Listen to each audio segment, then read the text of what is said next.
성경 한 구절 읽어보겠습니다. 이에 비유로 이르시되 무화과 나무와 모든 나무를 보라. 싹이 나면 너희가 보고 여름이 가까운 줄을 자연히 아나니 이와 같이 너희가 이런 일이 나는 것을 보거든 하나님의 나라가 가까운 줄을 알라. 여기 보면 비유라고 했습니다. 두 종류 나무의 비유입니다. 하나는 무화과 나무이고 또 다른 하나는 모든 나무입니다. 싹이 나면 너희가 보고 여름이 가까운 줄을 자연히 아나니 라고 했습니다. 겨울철에는 나무가 죽을 것 같이 말랐다가 여름이 가까이 오면 싹이 트기 시작하고 잎이 피기 시작합니다. 그렇듯이 이런 일이 나는 것을 보거든 하나님 나라가 가까운 줄을 알라고 했습니다. 무화과 나무는 이스라엘 민족을 말하는 것입니다. 이스라엘의 상징은 무화과 나무입니다. 이 세상 나라마다 상징하는 나무가 있습니다. 대한민국은 무궁화이고 이스라엘은 무화과 나무입니다. 우리도 과거 일제 36년 동안 나라를 잃어버렸습니다. 그것이 마치 겨울철에 잎사귀가 떨어지고 마른 나무처럼 되어버린 것과 마찬가지입니다. 모든 나무에 싹이 난다는 말은 이 세상의 모든 나라가 다 자유를 얻는다는 뜻입니다. 현재 해방과 함께 이 세상 모든 나라에 자유가 왔습니다. 다 싹이 났습니다. 지금 현재 이 세상에는 180개가 넘는 나라가 있습니다. 민족이란 민족은 거의 다 자유를 얻었고 독립을 했습니다. 그러나 해방 전 이 세상에는 약 60개의 나라밖에 없었습니다. 60개의 나라밖에 없던 것이 3배가 늘어서 180개 나라가 생겼습니다. 모든 나무에 싹이 났습니다. 그런 반면 이스라엘이란 나라는 약 2000년 전에 없어졌던 나라입니다. 2000년 전에 없어진 나라가 어떻게 회복이 될까요? 우리 민족이 만일 2000년 전에 흩어졌다고 생각해 봅시다. 그때 그 나라가 지금 그대로 회복될 수 있을까요? 제가 알기로는 우리 민족이 일본에 가서 모여 사는 곳 이름이 나라입니다. 그 나라라는 이름은 우리 민족이 거기에 가서 살면서 우리나라를 생각하면서 붙였는데 나중에 지명이 되었어요. 지금도 우리의 문화가 거기에 남아있다고 합니다. 그렇지만 그들은 우리 조국에 돌아오지 않습니다. 우리 민족은 임진왜란 때 저 멀리 이탈리아까지 팔려갔습니다. 그들의 후손은 이제 이탈리아 사람이 되어 있습니다. 그들은 지금도 조국에 돌아오지 않습니다. 이렇듯 만약 우리 민족이 2000년 전에 흩어졌다면 돌아올 가능성은 없습니다. 제가 가끔 미국에 가면 한국인 2세나 3세를 봅니다. 3세는 말할 것도 없고 2세만 하더라도 우리말을 잘 모릅니다. 어린아이 때 갔다든지 거기서 태어났으면 자라서 영어만 하지 우리말을 모릅니다. 제가 아는 사람에게는 우리말을 가르치라고 자주 권합니다. 말 속에는 영과 혼이 있기 때문에 말을 잃어버리면 그것들을 잃어버린 것과 마찬가지입니다. 말을 잃어버리면 한국의 사상, 정신 자체를 다 잃어버리는 거예요. 그렇기 때문에 말을 배워야 한다고 자꾸 이야기합니다만 미국에 사는 우리 한국 사람들이 2000년이 지나서 한국이 조국이다 하면서 돌아오겠습니까? 어림도 없습니다. 그런데 이스라엘 민족은 뭔가 다릅니다. 2000년이 지났는데도 이상하게 다른 민족과 합류되지 않고 살다가 고국으로 돌아오기 시작하는 것입니다. 이스라엘 민족이 자기 땅으로 돌아오는 역사는 제가 어떤 책을 읽어 알고 있습니다만 시온으로 돌아가자는 시오니즘 운동이 상당히 오래전부터 전개되었습니다. 시오니즘 운동은 테오도르 헤르츠리라는 학자가 일으켰는데 그 후에 이스라엘 민족이 조금씩 자기 땅으로 돌아가더니 지금은 대거 돌아가서 그 땅을 점령해버렸습니다. 이러한 힘이 어디서 나왔을까요? 바로 성경에 예수님이 말씀하신 것과 같이 무화과 나무에 싹이 난다는 예언의 말씀이 그대로 일어난 사건인 것입니다. 누가복음 21장을 다시 한 번 더 읽어보겠습니다. 이에 비유로 이르시되 무화과 나무와 모든 나무를 보라. 싹이 나면 너희가 보고 여름이 가까운 줄을 자연히 아나니 이와 같이 너희가 이런 일이 나는 것을 보거든 하나님의 나라가 가까운 줄을 알라. 자, 이제 여러분 눈에 환하게 보일 것입니다. 왜 지금 세상에서 이스라엘이라는 나라가 그렇게 말썽이 많을까요? 그 나라는 1948년에 독립했습니다. 유엔에 가입까지 했습니다.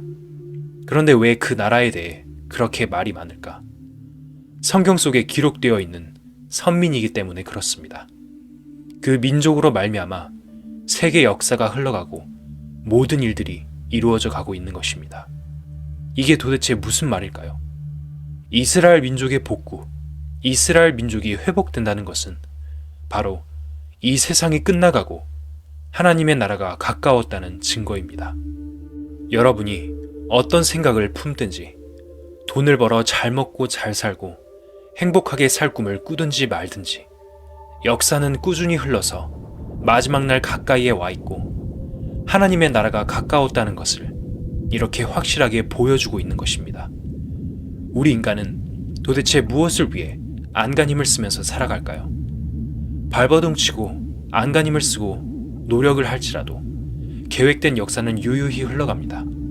아무리 힘있는 권력자라도 흘러가는 하나님의 계획, 그 큰 물결을 막을 수는 없습니다. 그렇다면 우리는 이러한 사실을 알고 여기에 순응할 수 있어야 하지 않겠습니까? 내가 진실로 너희에게 말하노니 이 세대가 지나가기 전에 모든 일이 다 이루리라. 천지는 없어지겠으나 내 말은 없어지지 아니하리라. 누가 이런 말을 할 수 있을까요? 천지가 없어져도 내 말은 없어지지 않는다. 그대로 이루어진다. 모든 것이 그대로 이루어지고 있습니다. 이러한 상황에서 우리는 어떤 사람이 되어야 할까요? 하나님의 나라에 들어갈 준비를 해야 합니다. 여러분에게 밥 먹는 것보다 더 급하고 옷 입는 것보다 더 급한 것이 바로 이 문제입니다. 졸업하고 취직하는 문제보다 더 급한 일이 바로 이 문제입니다. 준비를 하셔야 합니다. 예레미야 30장을 읽어보겠습니다. 여호와께로서 말씀이 예레미야에게 임하여 이르시니라.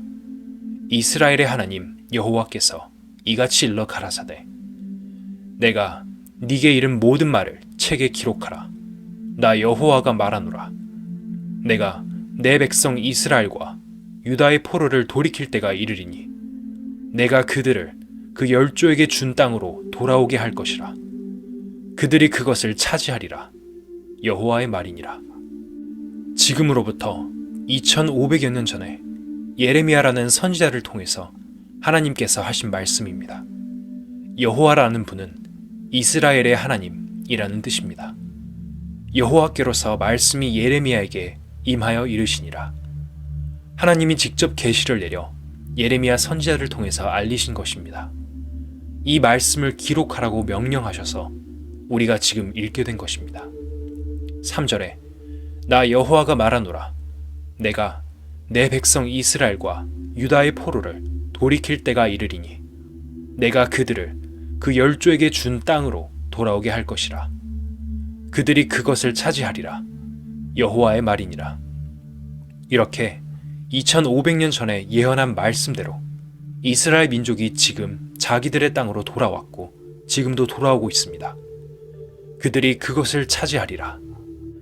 1967년 중동 전쟁이 있었습니다. 그것을 6.1 전쟁이라고 말합니다. 1948년에 이스라엘 민족이 해방되니까 주변에 있는 아랍 진영 국가들이 이스라엘에게 쳐들어와 중동 전쟁이 시작되었습니다. 첫 번째와 두 번째 전쟁이 다 이스라엘의 승리로 끝나고 세 번째 전쟁이 또 일어났는데 그때는 아랍 진영 국가들이 이스라엘을 지중해로 몰아넣을 작정이었습니다. 그런데 이상하게도 6일 만에 전쟁이 끝났는데 결과는 아랍 진영 국가들의 의도와는 반대로 이스라엘이 팔레스타인이라는 땅을 점령해버리고 말았습니다. 시나이 반도까지 몽땅 점령하고 말았습니다. 나중에 시나이 반도는 이집트에게 내주었습니다만 요르단강 서안도 점령하고 가자지구도 점령해버렸습니다. 무엇보다도 이스라엘의 수도인 예루살렘을 완전히 점령하게 되었습니다.